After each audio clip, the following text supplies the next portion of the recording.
Bonjour, je vais vous expliquer sur cette vidéo l'ABC de la curothérapie, l'ABC de la perception énergétique, qui sert à tout le monde et que tout le monde devrait connaître.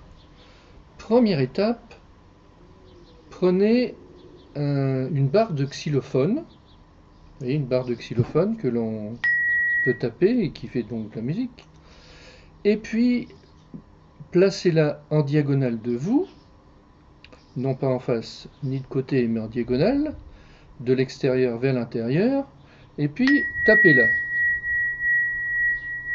Et vous allez entendre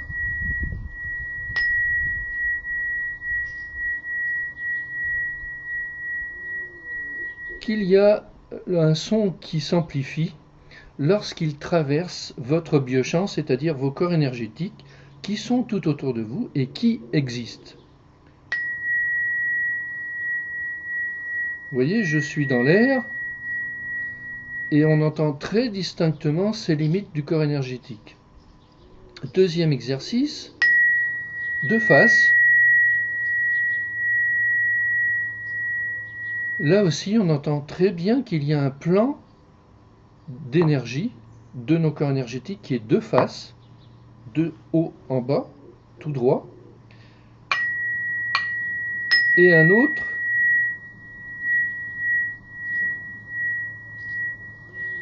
que l'on appelle le plan horizontal qui est au milieu et qui doit être au nombril si on est correctement ancré. Donc nous avons bien un corps énergétique, même des corps énergétiques puisque nous les entendons, avec un plan de face vertical et un plan horizontal qui correspond au milieu du corps.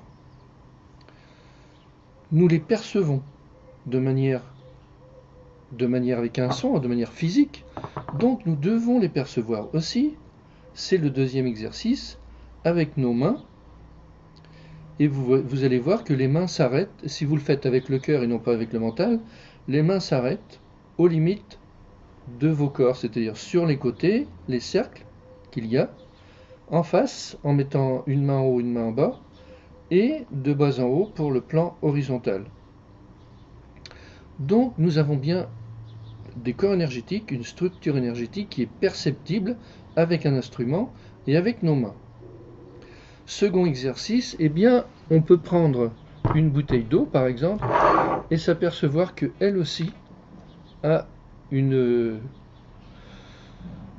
dégage une énergie, il y a une limite d'énergie. Nos mains s'arrêtent aussi comme ils s'arrêtent ici. Si l'on prend une plante et tout être vivant, donc là je prends une plante, c'est plus facile qu'un arbre, et bien vous allez voir que là aussi vos mains s'arrêtent autour, et donc la plante aussi a un corps énergétique, enfin c'est-à-dire une énergie qui est autour d'elle et que l'on perçoit aussi facilement que l'on perçoit nos propres corps. C'est le premier exercice qu'il faut s'entraîner pour évidemment percevoir facilement et nos corps, et notre plan de face, et notre plan horizontal qui doit correspondre au niveau du nombril si on est correctement ancré. Exercice suivant, on s'aperçoit que nos corps énergétiques réagissent. C'est-à-dire, si je mets ma main sur une paroi du corps énergétique et que je teste de l'eau, eh bien, par exemple, là, je vois que mon corps énergétique augmente légèrement. Ce qui veut dire que cette eau va, si je la bois, va me donner un peu d'énergie. Si je teste un fruit, eh bien, je regarde la réaction. Là, l'énergie est supérieure, puisque mon biochamp augmente quand je teste le fruit. Donc, si je mange cet aliment, eh bien, il va m'être bénéfique. Mais il y a des aliments, lorsqu'on les teste, où notre biochamp diminue.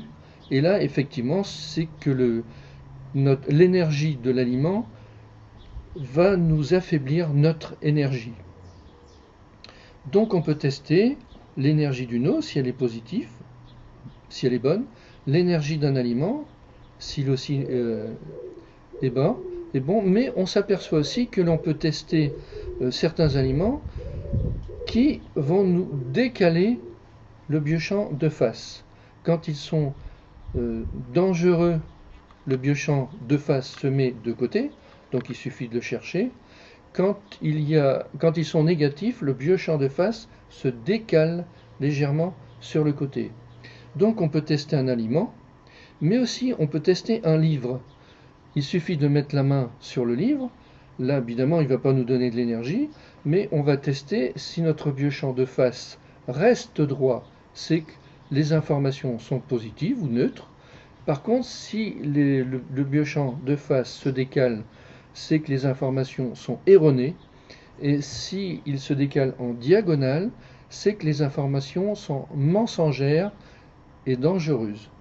Et pour tout ce qu'on va tester, on va pouvoir tester si un aliment ou quelque chose augmente notre énergie, c'est plus souvent un aliment, ou si, quand on teste n'importe quoi en fait, si notre biochamp reste droit, eh bien c'est que c'est neutre ou positif.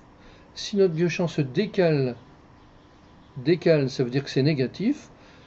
Et s'il est en diagonale, ça veut dire qu'il est vraiment dangereux.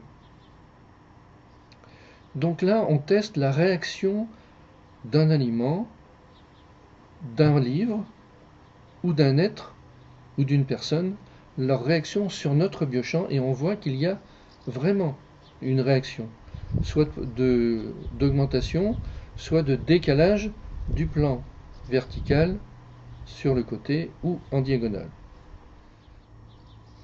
Exercice suivant, on s'aperçoit que non seulement on peut tester une énergie, mais aussi on peut la tester à distance.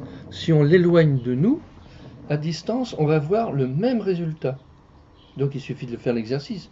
Vous mettez votre main sur votre biochamp, vous testez à distance, et vous avez la même réaction. Quel que soit l'éloignement, si on teste quelque chose à distance, on a la même réaction.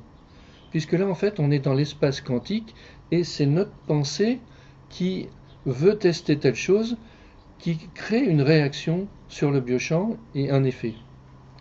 Alors ça a un avantage, c'est que si l'on veut tester s'il y a quelque chose autour de nous, eh bien, compte tenu que l'on sait que l'on peut le faire à distance, il suffit de balayer l'air comme si c'était un laser pour percevoir. Donc on perçoit notre énergie. Ce qui veut dire que s'il y a un autre être dans l'espace que l'on ne voit pas forcément physiquement, mais s'il est là quand même, de manière énergétique, eh bien si on balaye la main, on va le percevoir énergétiquement. C'est le cas par exemple des hommes en peine, c'est-à-dire des défunts qui ne sont pas partis, parce que pour multiples raisons, dont la première c'est parce qu'on leur a dit qu'il n'y a rien après la mort, donc ils ont peur de l'au-delà.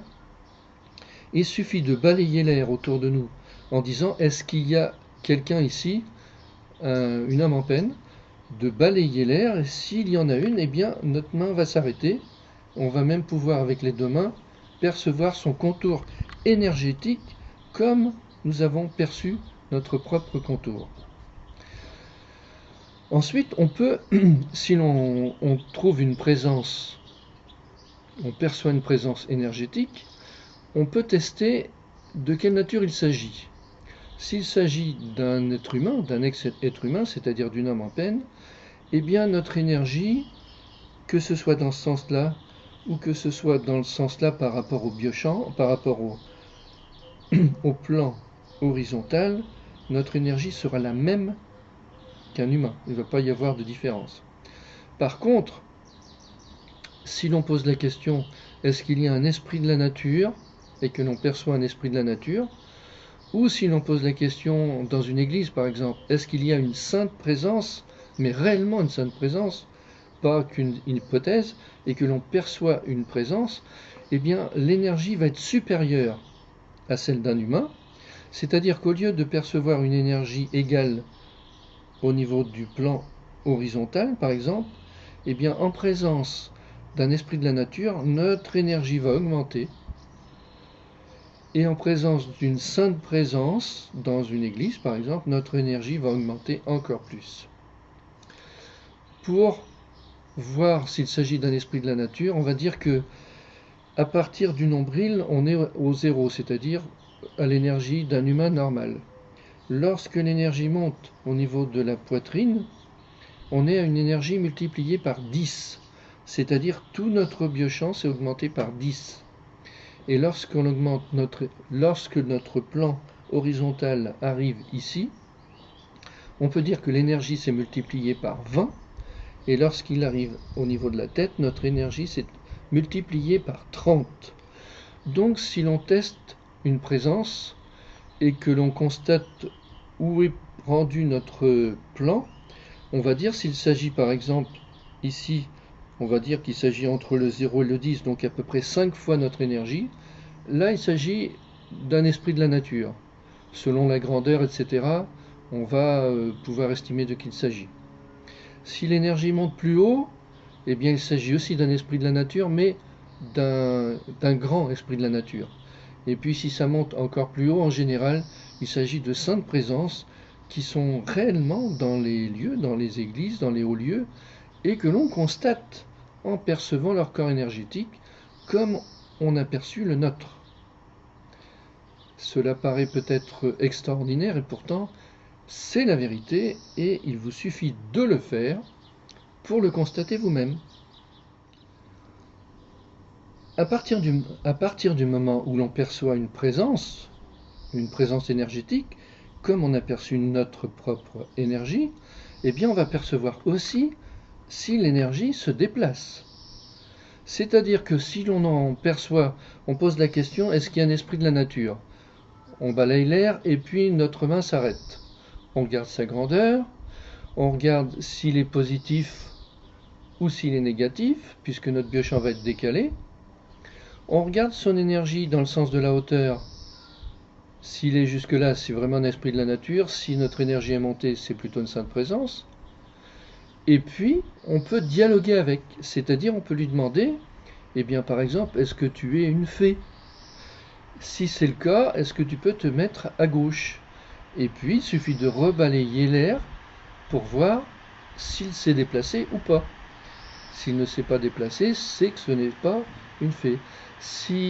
Enfin, on peut poser une autre question, est-ce que tu es un autre esprit de la nature que l'on nomme? Si c'est le cas, mets-toi à gauche. Et puis on rebalaye. Et puis si la présence est rendue à gauche, eh bien c'est bien que notre réponse est positive. On peut donc dialoguer avec des âmes en peine, si on perçoit une âme en peine, en lui posant la question, oui ou non, et en percevant son déplacement.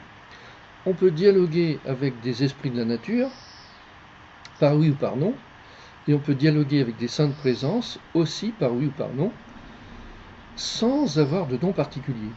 Il suffit simplement de percevoir notre biochamp, comme on a fait, et on pourra percevoir un biochamp énergétique dans la nature. On pourra l'estimer s'il est normal ou s'il est négatif, estimer selon son énergie de qui il s'agit, et dialoguer avec. Ce qui nous donne évidemment énormément de capacités que personne ne savait, ce qui nous permet de constater que la science ne sait pas tout, puisqu'ils ne connaissent pas les corps énergétiques, que la religion ne sait pas tout, puisqu'ils ne savent pas que les saintes présences sont réellement dans les églises. Et puis notre éducation, évidemment, est tout à fait à refaire, puisque tout ceci existe et on peut le percevoir et le tester nous-mêmes. Donc à partir du moment où on va avoir perçu nos corps énergétiques, avec le biochamp de face, le biochamp qui est horizontal, à partir du moment où on va avoir perçu des esprits dans la nature, des présences éthériques ou astrales, l'énergie des plantes, l'énergie des fruits, on va pouvoir dialoguer avec ces présences. De même que l'on peut dialoguer avec un arbre, alors là par contre l'arbre il ne va pas se déplacer, mais si on met nos mains sur son biochamp et que l'on pose une question, eh bien si c'est oui, le biochamp va augmenter, et si c'est non, le biochamp va diminuer. Il suffit de le faire pour constater que ça fonctionne. Et 80% des personnes qui font cet exercice, cela fonctionne aussitôt.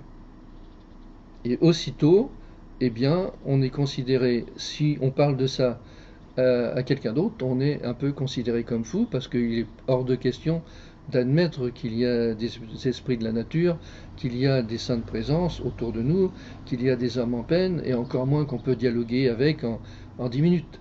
Donc évidemment, quand vous allez le faire, vous allez tout de suite passer pour un fou vis-à-vis de votre entourage. Donc il va falloir leur expliquer la même chose et leur dire, essayez, avant de conclure, avant de... Effectivement, notre éducation ne nous enseigne pas ça, mais avec ce système que vous pouvez vérifier, expérimenter, eh bien vous allez voir que l'on a réellement des corps énergétiques, qu'il y a réellement des présences autour de nous, que l'on peut percevoir l'énergie des choses, estimer si c'est positif ou négatif, dialoguer avec les arbres, avec les plantes, avec les esprits de la nature, et tout ça, c'est maintenant. Maintenant, vous pouvez le faire, et tout le monde peut le faire. Et c'est à partir de là que la curothérapie est née, que l'on peut percevoir que l'on a détaillé tous les corps énergétiques et tout ce qui est à l'intérieur, c'est-à-dire les fissures, les failles, au même titre que tout ce qui est physique peut être altéré, les corps énergétiques, un par un, peuvent être altérés, et cela nous permet donc de tout tester, de tout remettre en place, de tout nettoyer, et aussi on s'est aperçu qu'il y a des esprits de la nature, mais aussi il y a des parasites qui sont sur nous, qui sont de nature éthérique ou astrale, comme vous voulez, et qui consomment nos énergies et qui créent ce que la médecine appelle des maladies, qui sont réellement des maladies d'ailleurs, mais que l'on peut soigner, puisqu'on peut les percevoir, et à partir du moment où on peut les percevoir, on peut aussi les enlever. Voilà en quelques minutes une panoplie d'exercices que vous pouvez faire et qui va vous ouvrir les portes sur ce monde énergétique mystérieux qui n'est pas franchement mystérieux, mais qui est inconnu surtout. Merci.